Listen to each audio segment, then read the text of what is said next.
Everybody, and welcome to the briefing meeting for the February Council meeting. I have an apology received this morning from Councillor Barnes, who won't be here for the briefing meeting or the consultation session that follows. The first item we have today is a specialised supplier arrangement for ID consulting. Ben, thank you.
To the community.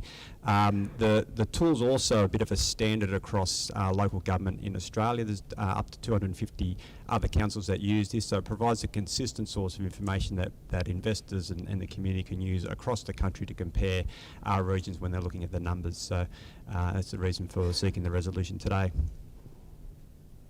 Thanks, Ben. Questions or comments? No? Okay, thank you. The next item is a financial summary up to the 1st of February. Simon.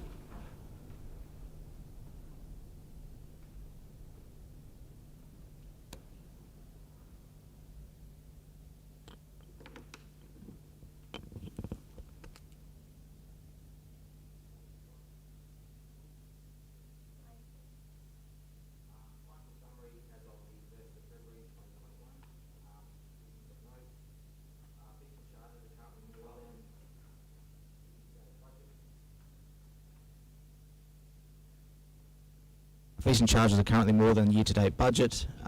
Some of those variances are expected with the timing of licences and renewals. Others are due to the current heightened development activity in the region. Grants and subsidies are currently less than the year-to-date budget. This is expected with the advance of the financial assistance grant not expected till later in the financial year. We won't know whether that advance is forthcoming until the federal budget is handed down later in the financial year. And also, Council has currently settled several parcels of land this financial year. Year to date, we've got 23 parcels that have either settled or unconditionally will settle in the near future. The reason for the variance in the recurrent revenue in the general fund is due to that financial assistance grant advance that I referenced earlier. In terms of recurrent expenditure, the variances there for each of the funds is largely due to the timing and delivery of non-capital projects and one-off expenses throughout the year. And also there's something worth noting that finance costs are lower than our year-to-date budget, and that's primarily due to the water write-offs for the first half of the financial year being lower than budget. In terms of capital project cash flows, Council has delivered 38% of this year's program, which is slightly behind our expected cash flows. Just worth noting that with plant and equipment, although the current expenditure is less than 30%, majority of the plant for this year has been commissioned. We're just waiting delivery on those items. Cash at the 1st of February was 122.6 million. That has decreased slightly since the last report. We'll obviously expect that will increase during the next month with the issue of the rates. The variance there on the cash profile is primarily due to the increased fee income and also the delivery of the capital program as referenced earlier. Lastly, rates have obviously been issued and are due on the 8th of March. The balance outstanding at the time the report was generated was 79.7 million. That's largely in line with previous years. As you know, that was trending a bit behind where we were due to the COVID measures that Council put in place. That's largely realigned with the application of interest in January. Any questions? Thanks, Simon. We now have a number of items relating to the sale of lots. Christine or Nicole? Christine.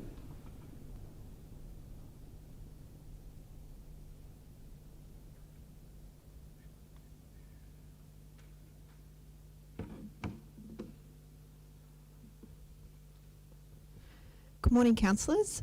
Item G1 is in regard to the sale of lots in Kincuna Waters Estate. So in stage 1, which was previously offered for auction, council's proposing to apply a resolution over lots 34 and 35. 35 was previously subject to a resolution made by council. However, that contract has been validly terminated by the buyer on the 21st of January, and subsequently, a new buyer has been located through a real estate agent for that lot. Stage 2 sales, there's 3 lots, lot 73, 75 and 61. Stage 2, as you'll know, has been offered previously by tender. All of the offers that are presented to council from the buyers are for market value, and it's recommended that council apply the exception contained in section 2361AI of the local government regulation to the disposal of those 5 lots, and that the Chief Executive Officer be authorised to enter into the contracts and attend to all items to finalise those sales. Thanks, Christine. Comments or questions? Councillor Trevor. Mr. CEO, how many lots are left in stage 1 now and sold? Is it 1 or 2? Stage 1's completely sold now, Councillor Trevor. Is the last of it? Yeah, they're all under contract. And these... Sorry, there's one lot we withdrew from the market for the signage, which may at some point go back on at the entrance. Yep. Stage 2, these 3 will make 6 under contract? 16. There's 16 that are under contract. That's in stage 2 and in stage 1, with what's being finalised now, and 15 are actually available for sale in stage 2. So there's 15 lots presently left. There's 3 in negotiation and one's with the CEO for signing. So there's lots of movement. I've just sent councillors an updated table, so that you've got it available. I thought it was better coming at the briefing meeting than the end of the month. Thank you. So you've got that information. Thanks, Christine. No other questions? Nope. Next one. Item G2 is in regard to a sale of a property at Bundaberg Boulevard in Branyan. It's lot 192 on RP 215569.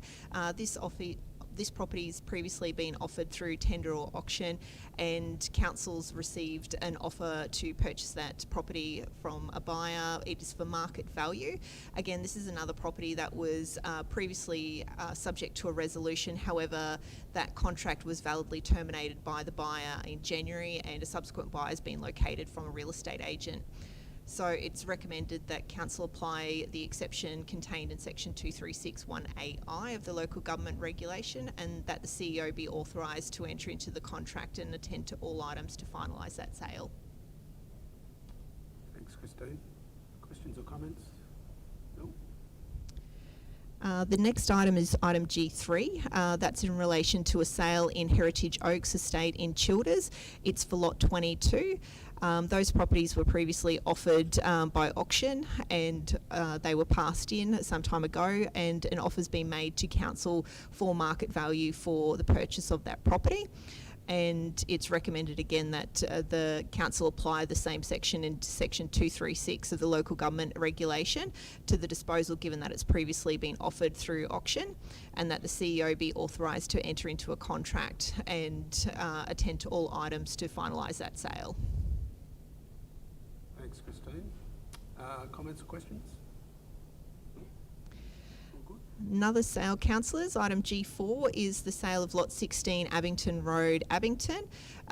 This property has previously been offered for sale and was passed in.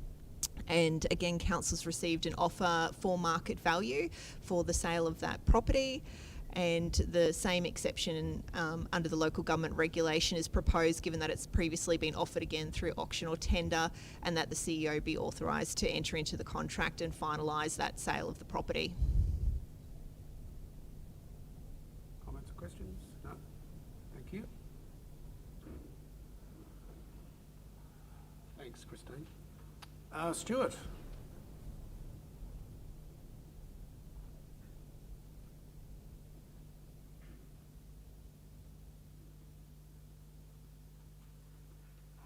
Good morning, councillors. We've got two reports that are quite similar. The first in line relates to brands of trucks that we own: Volvo, Isuzu, UD and Mack. We've got quite a few of them in our fleet. Ken Lant Diesel Repairs are the only authorised parts service and repair agent for those brands in the Bundaberg region. This report, we are seeking your approval to deal directly with Ken Lant Diesel Repairs for the provision of parts service and repairs for those brands of trucks without first seeking competitive tenders from other suppliers in accord with section 235B of the local government regulation.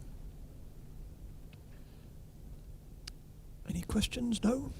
The second report, very similar, just different brands. Oh, sorry, yeah, I didn't go through the conflicts at the start. Councillor Mitchell did email me a conflict earlier about H2.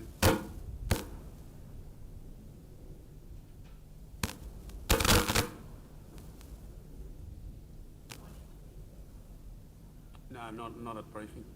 We've already got it in writing, so.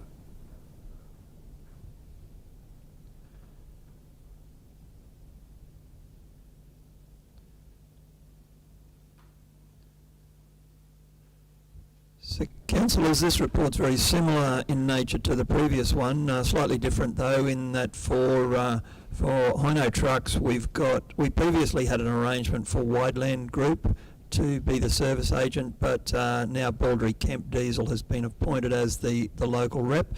So we're seeking again to apply section 235B of the local government regulation for us to be able to enter into arrangement with Baldry Kemp Diesel for supply of Hino trucks, parts, service and repairs without first inviting written tenders.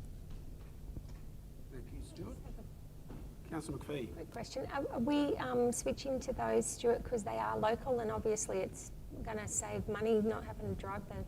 Is that the main reason? Yes, I suppose technically we could get competitive quotes from suppliers or agents in other centres, in other cities, but when we get a truck into the fleet for repairs, it's critical that we turn it around as quickly as possible.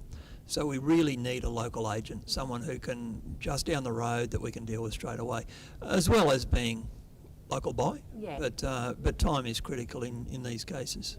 Thank you. No other questions? No. At Harvey Road, that could cost a fortune. Lots of extra cans on it. You imagine you've got to drive it down, someone's got to come down and pick you up, then you've got to someone drive you back down. Councillors, my third report today is in relation to Councillor Honour.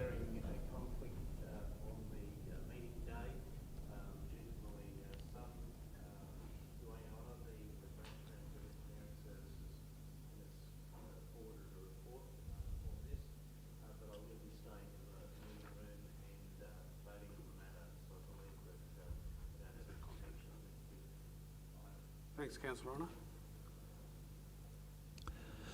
So, councillors, this report is in relation to adoption of the stormwater management strategy. As you know, this has been a significant body of work that's been underway for quite some time.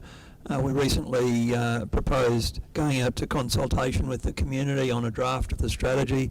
We've done that. We've received 5 sets of feedback from the community.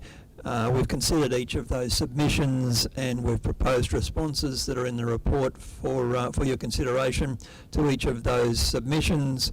Having considered each of the submissions, we don't believe that any of them require further amendment of the strategy, so we're now proposing that number one, we'll respond to each of the submissions, and that number two, that Council adopts the Bundaberg Regional Council Stormwater Management Strategy and releases it to the public. Comments or questions? Councillor Bartels.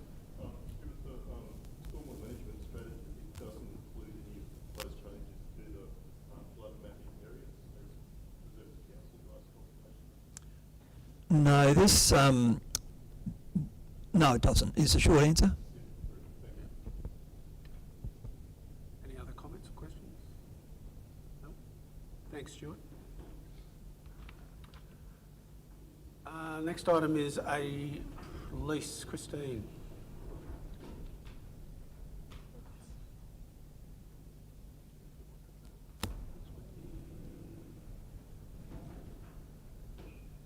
Councillors, item 01 is in regard to lease disposal of property at the airport. It's a general aviation hangar.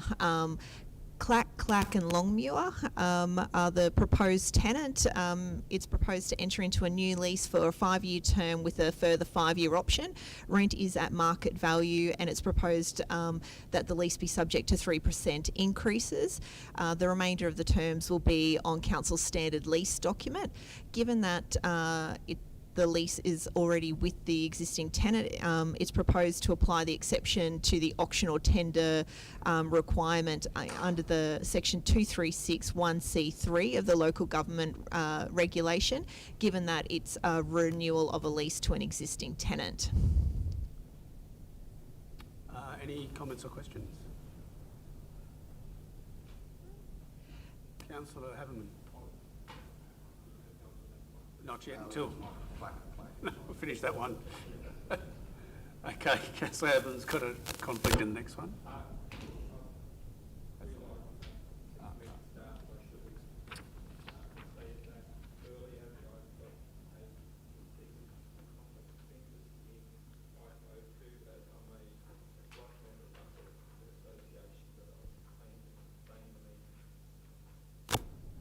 Thanks, Councillor Haverman. Councillors, item 02 is about a lease renewal to Bundaberg Junior Cricket Association. Presently, the Junior Cricket Association has a lease over Kendall's Flats, which is 4E Bourbon Street, Bundaberg East. The land is state-owned reserve for park and recreation, which council's the trustee of. That lease is expiring on the 30th of June 2021, and it's proposed to enter into a new lease commencing on the 1st of July 2021 for a term of 10 years. Rent will be at council's community rate, but the lessee will be responsible for their outgoings. It's proposed that rather than the disposal be by tender or auction, that section 2361B2 of the local government regulation be applied, given that the disposal is for the purposes of renewing a lease with a community organisation. Thanks, Christine. Councillor Haverman. Just in regard to that item, the Bundaberg Junior Cricket Association no longer exists. That was incorporated into the Bundaberg Cricket Association some years ago, so I'd imagine that new lease would be in the name of Bundaberg Cricket Association Incorporated. I'll take that on note, Councillor Haberman, and we'll make sure that the correct entity is who the lessee is. That exception under the local government regulation can still apply because B2 is to a community organisation. So even though the name has changed, it's still a community organisation, so we can still apply that section. Thank you. Thank you. Any other questions, comments? No? Thanks, Christine. Gavin, RADF.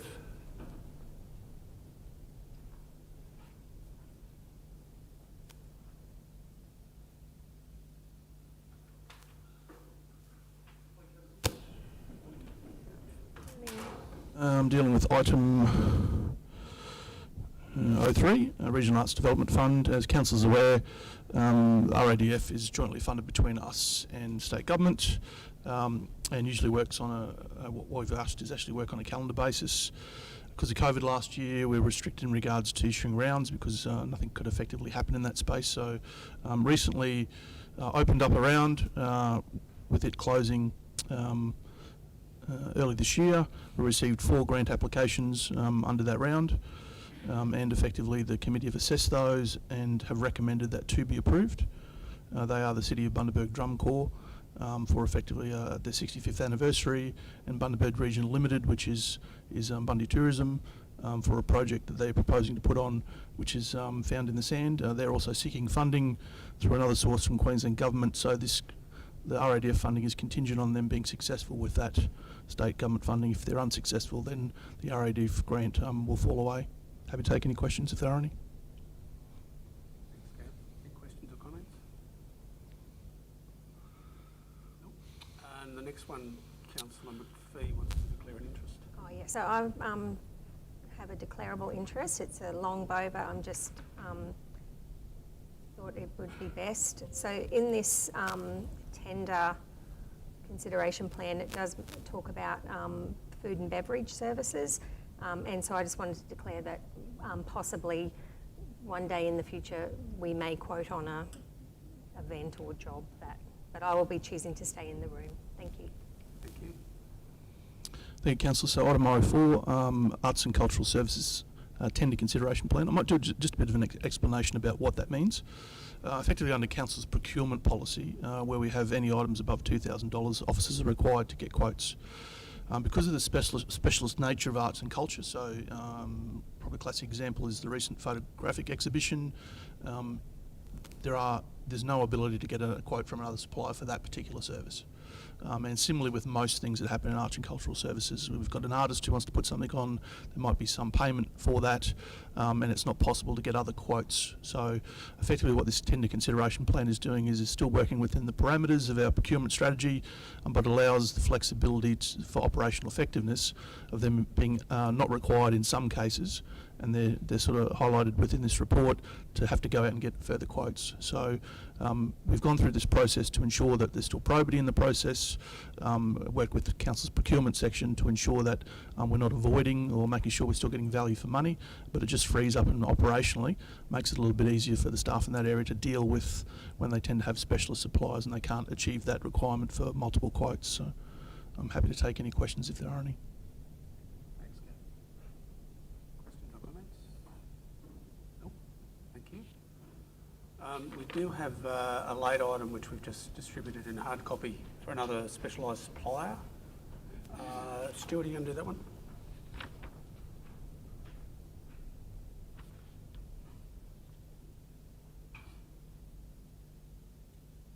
Councillors, I just want to apologise for the lateness of this report. The reason it's presented to you now is that we really need a decision on this to enable us to complete this program this financial year.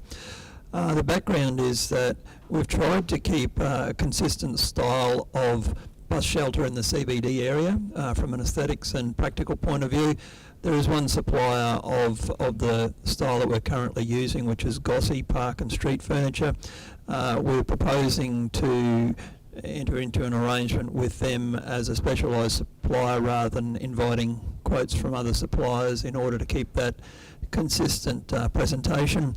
These particular shelters are about a quarter of our program for this year, so the other 3/4 of the program would go out to competitive tender. It's just this quarter of the program we're proposing to do exclusively with Gossi.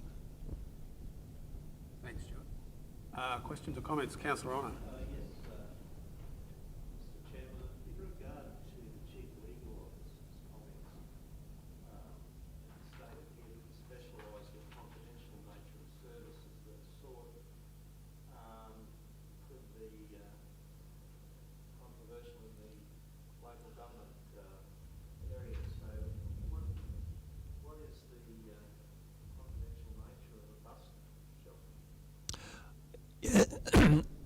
So the sections on the comments under the Chief Legal Officer's section relate to the words that are actually in the regulation. That's the whole of the clause that's in the local government regulation. Not every word that's in that clause applies in every case, In this case, it would be impractical. Impractical is the key word here. It would be impractical for us to seek tenders when there is only one supplier that we're looking to deal with. There isn't anything confidential. You're quite correct. Thanks, Stuart. Any other comments or questions? Councillor McPhee. Sorry, Bill. No, you're, You said that it relates to quarter of the project. Is the 3/4, is that like the concrete slabs and all of that sort of? No, sorry, it's the number of shelters. So we are this year going to be installing quite a number of shelters scattered throughout the location. It's just within the CBD area. That's a quarter of the number that we want to use this particular style. Yes, yep. Thank you. I was just going to make the point that could you imagine how higgledy-piggledy it would look if you had 5 different types of shelters all over the place, and so some consistency in your CBD in particular is desirable. The residents have been very happy with those bus shelters. They're good. Any other questions or comments? No other late items? That's it? All right, thanks everybody. That will conclude the briefing meeting.